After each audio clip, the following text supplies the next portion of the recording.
अगिल कथा सुनहु मन लाई। और बाबा भोले ने आगे की जो कथा बताई, विश्वामित्र महामुनि ज्ञानी बसहि विपिन शुभ आश्रम जानी। बाबा विश्वामित्र जो अपने सिद्धाश्रम में रहते हैं, यज्ञ करते हैं, तप करते हैं, व्रत करते हैं, योग करते हैं, लेकिन राक्षसों से परेशान हैं, यज्ञ पूर्ण नहीं हो पा रहे। आइए देखें बाबा विश्वामित्र को जो अपने सिद्धाश्रम में रह करके यज्ञ कर रहे हैं।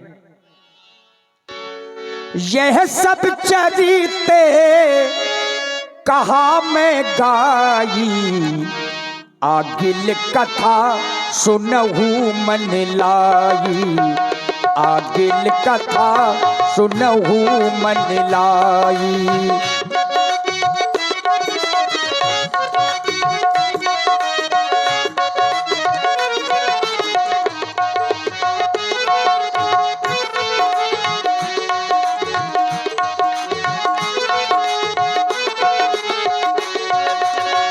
जहाँ जपियागे जोग मुनि करही, जहाँ जपियागो जहाँ जपियागे जोग मुनि करही, अति मारीचे सुबाबू ही डरही, अति मारीचे सुबाबू ही डरही। तपप्रिय गुरुदेव, जैसा कि तुम जानते हो, जिस स्थान पर मैंने अपना निवास स्थान बनाया है, ये मेरा निवास स्थान नहीं है, क्योंकि हम संत हैं, पंडित, बड़िक और साधु ये घूमे पावही मान, नीति कहत अबला फिरे। अबला कहते हैं नारी को। नीति कहत अबला फिरे तो पावे अति अपमान। और संत जीवन ये विचरण करने के लिए ही होता है। संत सुखी विचरंत मही। वही संत सुख की अनुभूति किया करते हैं जो इस पृथ्वी पर विचरण किया करते हैं। यद्यपि मेरा निवास स्थान हिमालय की तलहटी में जो कौशिकी के रूप में प्रवाहित हो रही है मेरी बहन सत्यवती, क्योंकि मैं सत्यवती से अपनी बहन से अत्यधिक प्रेम करता था। और जब सत्यवती इस धराधाम से प्रस्थान कर गई तो वो कौशिकी नदी के रूप में प्रभावित हुई और उन्होंने अपना उद्गम स्थान हिमालय की तलहटी में बनाया। इसलिए मैंने अपना निवास स्थान भी हिमालय की तलहटी में ही बनाया। लेकिन विश्व भ्रमण करना चाहिए, संत का जीवन होता है। मैं जब विश्व भ्रमण में निकला और इस स्थान में आया तो इस स्थान पर मैंने जब चिंतन किया तो पाया कि ये स्थान जो चरित वन के अंतर्गत है, ये सिद्धियों को देने वाला स्थान है, क्योंकि यही वो आश्रम है जहां पर पूर्व समय में कश्यप और अदिति ने वामन को अवतार ग्रहण करने के लिए तपस्या की थी।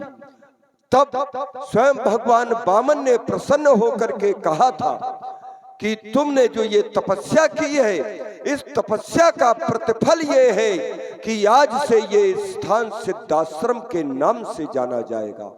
तभी से इस आश्रम का नाम सिद्धाश्रम पड़ गया। यही वो आश्रम है जहां पर स्वयं विष्णु भगवान ने हजारों युगों तक तपस्या की थी और यहीं से सिद्धि को प्राप्त हुए थे। जब मैं भी इस आश्रम में आया तो मैंने सोचा जब ये सिद्धियों को देने वाला स्थान है तो क्यों ना मैं संसार के कल्याण के लिए यज्ञ का अनुष्ठान करूं। इस स्थान में रहते हुए मैंने एक नहीं, दो नहीं, यहां तक कि 19 यज्ञ संपन्न करा ली। किसी भी प्रकार का कोई विघ्न उत्पन्न नहीं हुआ। क्यों? क्योंकि रावण के जितने अनुयायी थे और रावण स्वयं उन 19वें यज्ञ के महत्व को भली भांति जानता था कि ये 19 यज्ञ का फल क्या है। लेकिन ये मेरी 20वीं यज्ञ है और 20वीं यज्ञ के फल को अभी तक रावण जान नहीं पाया।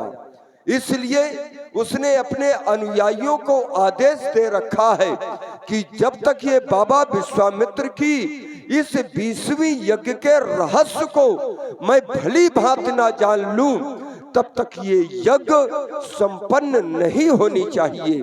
उसने अनुयायियों को, अपने सेवकों को ऐसा आदेश दे रखा है। क्यों?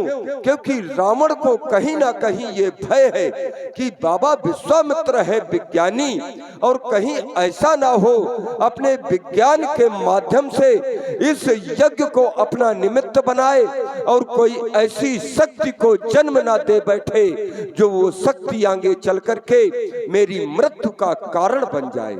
लेकिन ये रावण की सोच है, हम संतों की सोच है जन कल्याण। तो ये दुष्ट है, दुष्ट आकर के मेरी यज्ञ को नष्ट करते हैं, तो हमारा कर्तव्य ये बनता है कि यदि दुष्ट अपनी दुष्टता का त्याग नहीं करते तो संतों का भी कर्तव्य बनता है कि अपनी साधुता का त्याग नहीं करना चाहिए। क्योंकि हमें ये विश्वास है सत्य में जयते, सत्य की विजय होगी। सत्य परेशान हो सकता है लेकिन पराजित नहीं हो सकता। आज इसी संकल्प को लेकर के पुनः हम यज्ञ प्रारंभ करेंगे। यज्ञ की समधा हमारे सामने उपस्थित की जाए। जो आज्ञा गुरुदेव। चलो, यज्ञ शुभारंभ की गई।